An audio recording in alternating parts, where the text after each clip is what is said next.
You live in the freest era in human history. You have more choices, more access, more options than any generation before you. And yet, something in your life feels like a cage. You wake up and follow the same path, say yes to the same things, become smaller in the same rooms, and go to sleep with the feeling that your actual life is somehow happening somewhere else without you in it. The bars on this cage aren't made of iron. You can't see them, but you feel them. And that's exactly what makes them so hard to escape. Here's what the invisible cage is actually made of, and I want you to listen for which one sounds most like yours. The first bar is other people's expectations. The career you chose because it made sense to everyone else.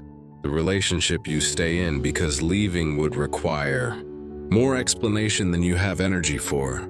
The version of yourself you perform at family dinners and on social media. The one that's acceptable, manageable, uncontroversial. The real you is somewhere underneath all of that, waiting. The second bar is your own fear. The opportunities you didn't take because you talked yourself out of them before they could fail. The conversations you never had because the discomfort was too much.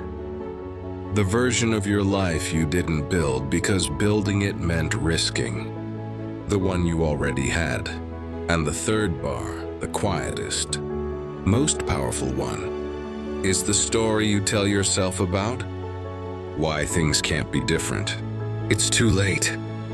I have too many responsibilities. People like me don't get to have that. That story isn't the truth. It's the lock on the cage. And you wrote it yourself, usually a long time ago, in a moment that deserved more compassion than you gave it. Here is the shift, and it's the most important thing I'll say today.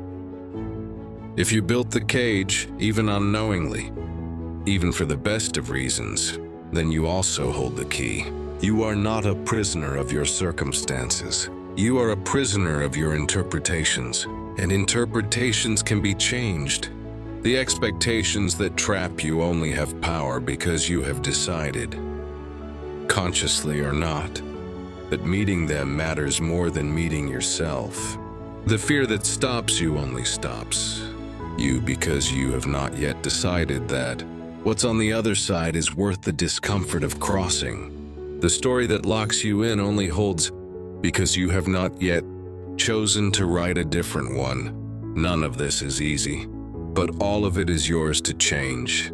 And the fact that the cage is invisible is not the tragedy, it's the advantage. Because invisible bars can be walked through the moment you stop believing in them. 3 ways to begin unlocking the cage you've been living in. Expectations, fear, or story. One of those 3 is doing the most work. Write it down specifically. Not "I'm scared," but what exactly you're scared of losing. Not "I have responsibilities," but whose expectations specifically feel like they have ownership over your choices. The vaguer you are about the bar, the more power it has. Naming it precisely is the first act of walking toward the lock. Whatever you believe about why your freedom is limited, find one person, one example, one moment in your own history that contradicts it. It's too late. Find someone who started later and still built something. People like me don't get to have that. Find one person like you who does. The story survives on confirmation. One contradiction weakens it more than 100 affirmations ever could. Not a life overhaul. One thing, say the thing you've been not saying. Go to the place you've been not going. Make the inquiry, write the first line, send the message. The cage is tested by action. Every time you act despite it, it loses 1 bar. Most people discover that the wall they've been afraid of walking into isn't there. and never was. But you only find that out by walking toward it. The cage is real. The feeling of it is real.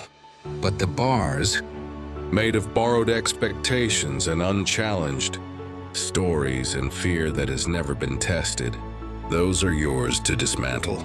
Freedom doesn't come from having no limits. It comes from knowing which limits are truly yours and which ones were handed to you by people who were also living in their own invisible cages.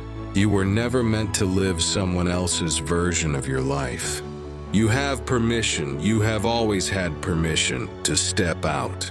If this unlocked something, share it with someone still inside a cage they've forgotten they built. And if you want content that keeps handing you the key, subscribe. I'll see you in the next one.